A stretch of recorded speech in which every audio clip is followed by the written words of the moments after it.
کہ یا رسول اللہ صلی اللہ علیہ وسلم بتائیں میں جب دعا کرتا ہوں اللہ سبحانہ تعالیٰ سے، جب میں اپنی حاجات کے لیے دعا کرتا ہوں تو اللہ کے نبی فرمائیے کہ میں کتنی بار درود شریف پڑھوں اور پھر میں اپنی چیز کا مطالبہ کروں؟ تو وہ صحابی پھر بولے کیا ایسا ہے کہ میں 10% درود شریف پڑھوں اور پھر دعا مانگوں؟ آپ نے فرمایا نہیں، زیادہ کرو۔ کہتا پھر میں 20% کروں؟ آپ نے فرمایا نہیں، زیادہ کرو۔ حتیٰ کہ 80%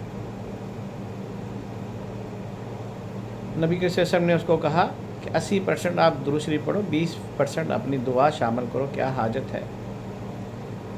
اللہ سبحانہ تعالیٰ جلدی قبول فرمائیں گے۔ یہ شان ہے درود شریف کی۔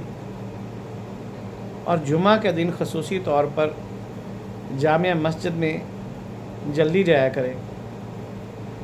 کوشش کریں کہ آدھے گھنٹے کی ایک صورت ہے سورہ کہف، وہ جمعہ کے خطبے سے پہلے آپ لوگ وہ پڑھ لیا کریں، اور پھر جتنا ٹائم ملے آپ اس میں درود شریف پڑھا کریں۔ عصر کے بعد بھی آپ درود شریف پڑھ سکتے ہیں۔ اور وہ دوست دنیا میں جہاں بھی رہتے ہیں جن کو رزق کی تنگی کا خدشہ ہے، یا فاقہ کشی میں مبتلا ہے، یا روزگار کی تلاش میں ہے، تو ان تمام دوستوں سے ایک درخواست ہے کہ وہ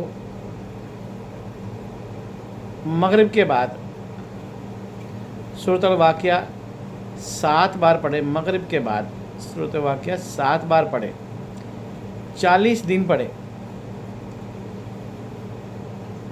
تو اللہ سبحانہ تعالیٰ غیب سے رزق کے دروازے کھول دیں گے۔ ممکن ہے تو پوری فیملی ایک نشست میں بیٹھے، پورا فیملی پڑھے۔ ممکن ہے پوری فیملی آدھے گھنٹے کی نشست میں استغفر اللہ استغفر اللہ استغفر اللہ پڑھے، اور ممکن ہے تو مغرب کے بعد 7 بار سورۃ واقعہ پڑھی جانی چاہیے۔ رزق کی کشادگی کے لیے، بے روزگاری کے لیے ایک شاندار اور انمول تحفہ ہے۔ بہت بزرگوں نے اس کے افادیت کے بارے میں بتلایا ہے۔ تو جو دوست بے روزگار ہیں ان کے لیے یہ آفر ہے کہ آج سے ہی، کل سے ہی آپ شروع کر دیں سورۃ واقعہ۔ 40 دن پڑھنی ہے، 7 بار روز پڑھنی ہے۔ میں نے بہت دوستوں کو یہ پڑھنے کے لیے بتلایا، اور بہت سارے دوست الحمدللہ اس سے مستفید ہوئے۔ حتیٰ کہ پچھلے دنوں ایک بہت بڑے چارٹرڈ اکاؤنٹنٹ پاکستان سے آئے ہوئے تھے یہاں پر، وہ نوکری کی تلاش میں تھے۔ وہ کہنے لگے کہ بھئی یہ بتائیں مجھے کیا کرنا چاہیے۔ بہت پڑھے لکھے تھے، نوجوان تھے، اسلام آباد سے رہنے والے تھے۔ تو میں نے ان سے بھی یہی کہا کہ آپ سورۃ واقعہ شروع کریں۔ ابھی انہوں نے پہلا دن ہی شروع کیا تو الحمدللہ ان کو ایک بہت بڑی کمپنی سے آفر آئی، اور وہ الحمدللہ وہاں پر منتخب ہو گئے۔ بہت ساری مثالیں ہیں میں بیان کر سکتا ہوں، جو ایکسپیریمنٹ میں نے کیے ہیں دوستوں پہ، لوگوں کو جن کو میں نے کہا وہ لوگ بہت جلدی سے کامیابی کی طرف چل پڑے۔ تو آپ بھی دیر مت کیجئے گا، اگر آپ کو ایسی پرابلم ہے تو سورۃ واقعہ پڑھنا شروع کر دیں۔ انشاءاللہ تعالیٰ اللہ سبحانہ تعالیٰ آپ کے کمائی میں برکت ڈالیں گے، اور اگر آپ بے روزگار ہیں تو جلد از جلد روزگار کا بندوبست بھی ہو جائے گا۔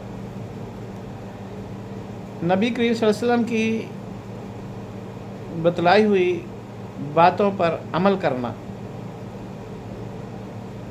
اس کا مطلب ہے محمد رسول اللہ، یعنی نبی پاک صلی اللہ علیہ وسلم کے بتلائے ہوئے طریقوں پر عمل کرنا، تو ہم مانتے ہیں محمد رسول اللہ۔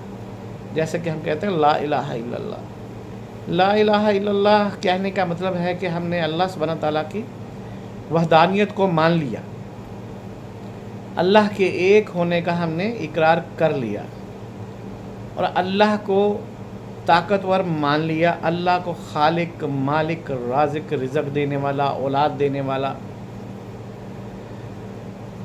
مشکلات آسان کرنے والا۔ وہ تمام تر اختیارات اللہ سبحانہ تعالیٰ کے پاس ہیں، تو اس کا مطلب ہے لا الہ الا اللہ، یعنی ایک اللہ سبحانہ تعالیٰ سب کچھ کر سکتا ہے، اور تمام دنیا ایک طرف ہو بے تو بھی اللہ کے علاوہ کچھ نہیں کر سکتی۔ اس کا مطلب ہے لا الہ الا اللہ۔ اور محمد رسول اللہ کا مطلب ہے کہ ہم محمد رسول اللہ علیہ وسلم پر ایمان لائے جو اللہ کے رسول ہیں، تو ان کے صراط مستقیم پر چلنے سے ہماری خیریت ہے۔ بعض لوگ کہتے ہیں کہ یار ہم اللہ کو مانتے ہیں، ہم رسول اللہ صلی اللہ علیہ وسلم کو مانتے ہیں۔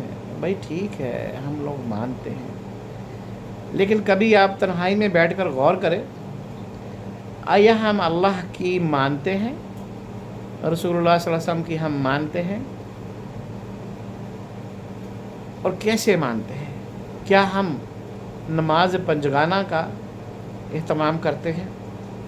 صحیح بات ہے کہ نماز فجر جو ہے وہ بہت گراں ہے، نرم بستر چھوڑنا بہت مشکل ہے، نیند کو ایک لمحے کے لیے نیند بریک کرنا بہت مشکل ہے۔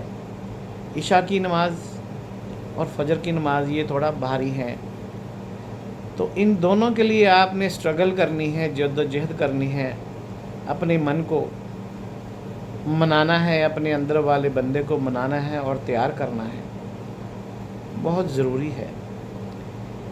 آئے ہم آج سے اس بات کا اقرار کرتے ہیں کہ ہم اللہ کو مانیں گے اور اللہ کی مانیں گے، رسول اللہ صلی اللہ علیہ وسلم کو مانیں گے اور رسول اللہ صلی اللہ علیہ وسلم کی مانیں گے۔ قرآن اور حدیث پر عمل کرنا ایمان ہے، یہ خالص ایمان ہے کہ ہم اللہ کے قرآن پر عمل کریں، اس کو پڑھیں اور اس پر عمل کریں۔ وہ تعلیمات ہیں، وہ علم حقیقی ہے، اور صلی اللہ علیہ وسلم کی باتوں پر ایمان لانا اور ان کی باتوں کو ماننا ایمان کا حصہ ہے۔ ان کی باتوں کو چھوڑ کر غیروں کے راستوں پر جانا کمزور ایمان کی نشانی ہے۔ تو کوشش کریں آج کے بعد ان دونوں باتوں پر عمل کرنے کی کوشش کریں۔ اللہ سبحانہ تعالیٰ آپ کے لیے اور میرے لیے آسانیاں پیدا فرمائے، آمین ثم آمین۔ پاکستان زندہ باد، اسلام زندہ باد۔